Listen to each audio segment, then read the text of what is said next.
Nick Ferrari at breakfast. Call 0345 6060 973.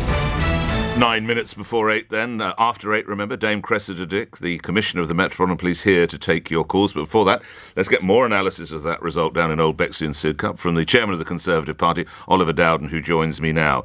It was a win, Chairman, but I have to tell you that the 10-point-something% swing to the Labour Party, were that to be repeated at a general election, you'd be out of power and the good people of Uxbridge and South Ruislip would have a different MP. Boris Johnson would lose his seat. That's a bloody nose, isn't it? Good morning. Good morning, and very nice to see you as well this morning, Nick.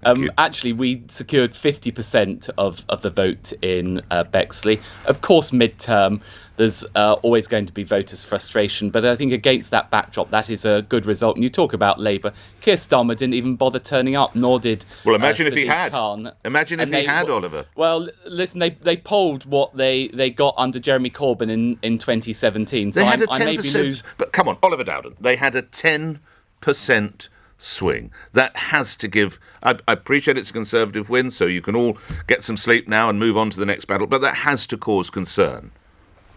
Well, look, I think midterm there are a range of issues that people are worried about, and of course we're taking action to deal with it. And actually the message I take from this by-election is that the government needs to repay the faith that people of Bexley have put in us and get on with the job. That's why, for example, just next week we'll be bringing forward the next stage of our Borders and Nationality Bill that will be tackling this vile trade in people smuggling that we've seen with the small boats crossing the Channel, increasing sentences to life sentence for those people smugglers and others. But I think against the context, and Nick, you've been around for a long time, no disrespect at all, but you've seen these absolutely these fair observation, totally fair. I think against the context of those by-elections, this is a good, solid result for us. And I pay tribute to Louis French, who'll be a great local MP for Bexley, and the campaign that was fought down there. We'll have one last go at this, Oliver Dowden. What do you suppose is behind this? The Tory sleaze, an inability to read a speech, an inability to deal with the immigration or migration problem? What do you think is the biggest factor to take the shine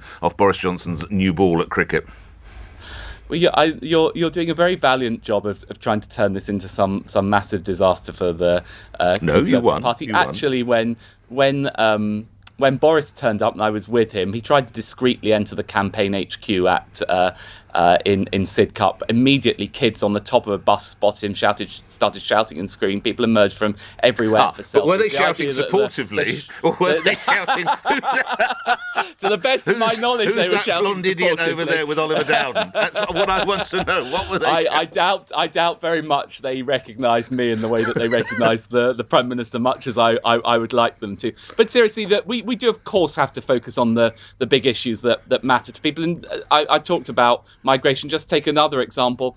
We're announcing further investment in hospitals today, part of the additional amazingly £20 billion plus that we put in just this year into hospitals. The lesson I take from all the conversations I've had, both in Bexley and around the country, is they want the government not to be distracted by all the rest of this noise, just to focus on the big issues and get on with the job. And that's exactly what we're going to do. All right, let's look at some other big issues while I have the benefit of you on the line. All the years I've known you, I've never asked you this before. Will you be kissing under the mistletoe this Christmas, Chairman? Only Mrs. Dowden if I'm fortunate this Christmas. So we're getting mixed messages because your colleague Teresa Coffey says, I don't think there should be much snogging under the mistletoe, but then another of your colleagues, Sajid Javid, says that people can snog who they wish, his words by the way, snog who they wish. So who are we to believe? Well, look, first of all, I do appreciate that many of your listeners will have concerns about this new COVID variant and what they should do in response to it.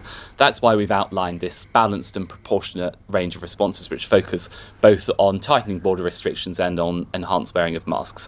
I think beyond those measures, people should keep calm and carry on with their Christmas plans. So as long as they abide by the mask wearings in the settings we've set out, namely public transport, and in relation to the retail environment, as long as they abide by the new travel restrictions. So I can kiss someone under the mistletoe?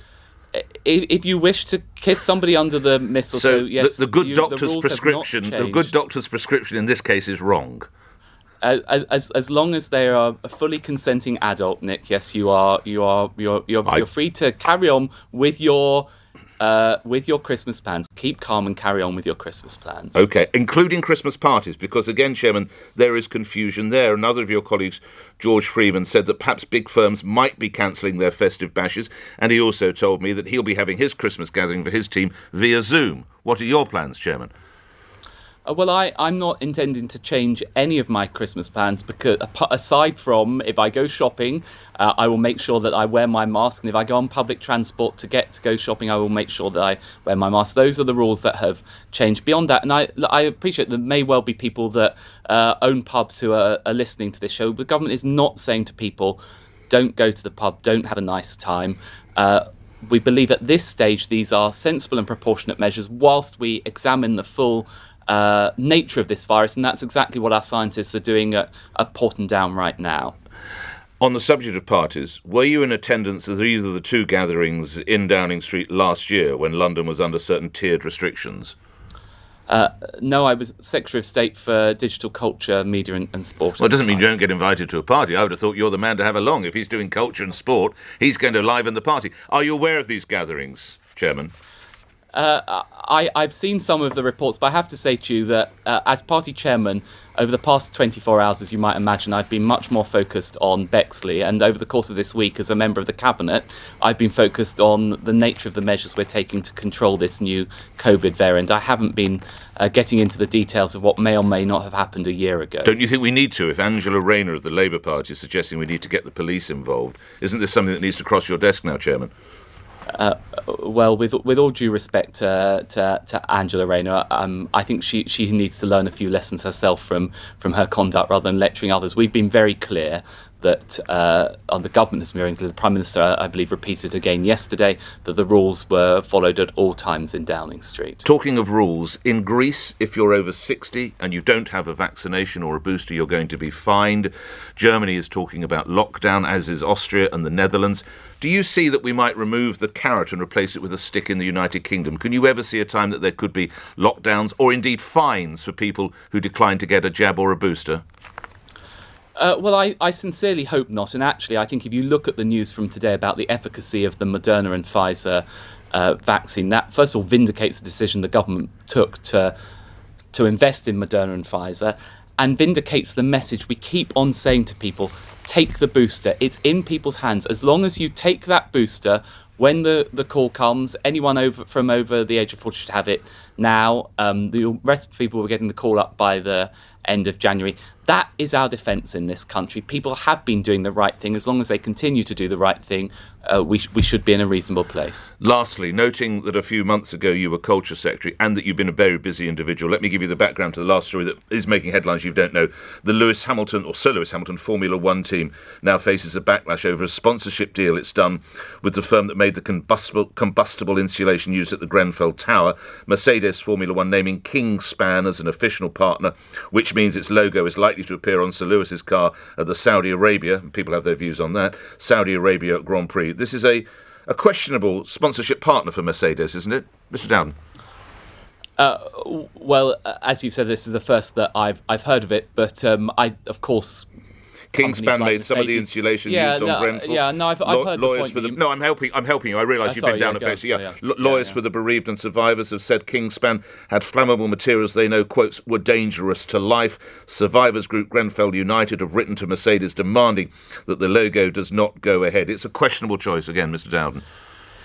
Yeah, well, I think Mercedes need to think carefully about their sponsors, and if that is the case, that the company concerned is culpable in that way, then of course they should think very carefully about whether they're an appropriate sponsor for them, just as they need to think carefully about tobacco companies and others. Enjoy your colleagues and enjoy your rest over the weekend. I'm sure it's been some very busy canvassing. Oliver Dowden appearing here on LBC, the Conservative Party chairman, where the news is coming up next. I remind you, after the news, it's Dame Cressida Dick, the Commissioner of the Met, taking your calls. 8 o'clock news on LBC with Thomas Watts Now. On your radio, on Global Player.